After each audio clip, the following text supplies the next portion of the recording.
Hi, I'm Andrea Jones. Today we're going to talk about desire in the ADKAR model of change management. All right, so this is super tricky. To me, the desire or the motivation to change is probably the hardest part of change management. It's very personal, it's different for everyone, and getting it to the point where you have a quorum or a majority of people ready to change is tough. So let's draw a couple of charts here. All right. Here we have a little chart where you've got volume of people on your y-axis and the desire for change going along the x. From active resistors, people who are actively resistant to whatever the change is you're trying to make. Somewhere in the middle, they're passive and then actively desiring that change here on the right. So usually in an organization, this is a bit of a Gaussian curve, right? Most of the people are here in the passive middle. You've got some active resistors here, okay? And then you have some people here who really want this change here in the desire area. We're going to come back to that. As you are trying to convince people to be motivated to change, you have to remember that nobody really likes change. People appreciate the status quo. It's the evil they don't know in that change world versus the evil they do know, and that's something in the status quo.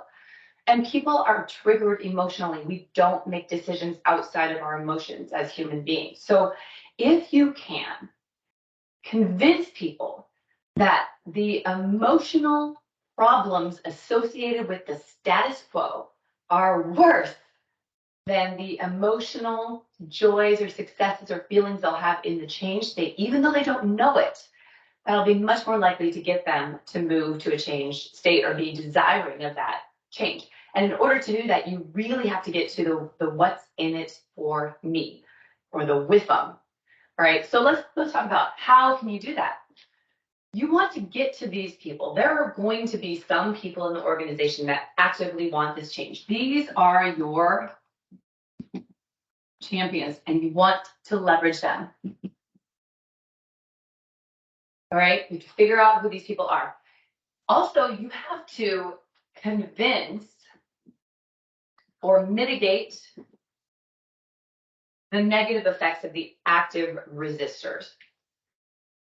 The goal would be to get those passive middle people moved over on the desire continuum.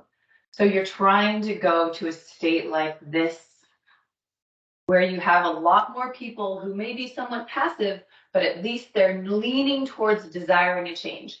You have them pulled over by the champions, and you have mitigated or minimized these active resistors. If you can get the majority of your people over here on the desiring side of the spectrum, your change is much more likely to be successful. All right, good luck with all of that. Let us know if we can support you.